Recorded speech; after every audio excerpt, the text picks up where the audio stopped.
கொன்றை வேந்தன் கற்போம். உலகத் தமிழர்களுக்கு வணக்கம்.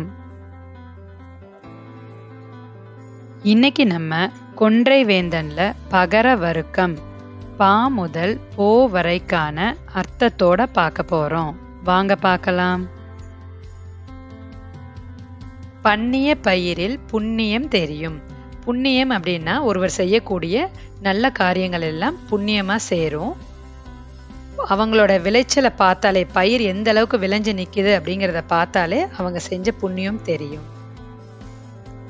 பாலோடு ஆயினும் காலம் அறிந்து உண்.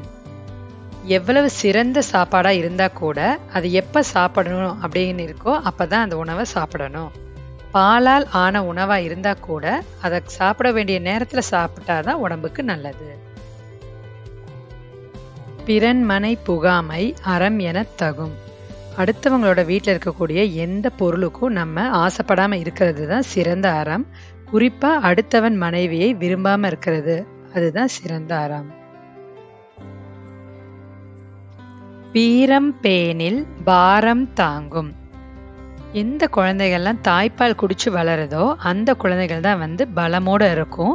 பிற்காலத்துல எவ்வளவு நிர்வாக சுமைகள் வந்தாலும் அதை சமாளிக்கிறதுக்கான திறன் அவங்களுக்கு இருக்கும்.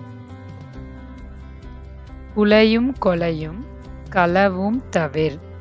புலால் உண்ணுதல், அதாவது மாமிசம் சாப்பிடுறது, கொலை செய்யறது, திருடுறது, இந்த மூணையும் செய்யக்கூடாது. பூரியோர்க்கு இல்லை சீரிய ஒழுக்கம். கொடியவரா இருக்கிறவங்க, ரொம்ப கெட்டவங்களா, மனசாட்சி இல்லாம செய்யறவங்க, அவங்க கிட்ட சிறந்த ஒழுக்கங்கள் எப்பவுமே இருக்காது. பெற்றோர்க்கு இல்லை சுற்றமும் சினமும். எதை பெற்றோர்க்கு இல்லை? ஞானம் பெற்றவங்களுக்கு, அதாவது நல்ல ஒரு மெச்சூரிட்டி ஒரு மனுஷனுக்கு வந்துருச்சு அப்படின்னா அவங்களுக்கு கோபம் வராது. யார் எதை செஞ்சாலும் சரி, அவங்களுக்கு சொந்த பந்தங்கள் இருக்கிறது இல்லாதது எல்லாமே ஒண்ணுதான். பேதமை என்பது மாதர்க்கு அணிகலம். பெண்களுக்கு எது நகை போன்றது அப்படின்னா தெரியாதது போல நடந்துக்கிறது தான் அவங்களுக்கு அணிகலன். பையச் சென்றால் வையம் தாங்கும். எந்த காரியத்தையும் நம்ம நிதானமா ஸ்லோவா ஸ்டெடியா பண்ணணும் அப்படின்னா அதுல வெற்றி நிச்சயமா கிடைக்கும். பொல்லாங்கு என்பவை எல்லாம் தவிர. நம்ம என்னெல்லாம் கெட்டது பண்றோம், தீங்கு பண்றோம், அதை எல்லாத்தையுமே விட்டுறணும். போனகம் என்பது தான் உழந்து உண்டல். நம்ம உழைப்புல உழைச்சு சம்பாரிச்சு அதுல கிடைக்கிற காசுல சாப்பிடுற சாப்பாடு தான் சிறந்த உணவு. இந்த வீடியோ உங்களுக்கு பிடிச்சிருந்ததுன்னா அதை லைக் பண்ணுங்க, சேனலை சப்ஸ்கிரைப் பண்ணுங்க, ஃப்ரெண்ட்ஸ் அண்ட் ஃபேமிலிஸோட ஷேர் பண்ணுங்க.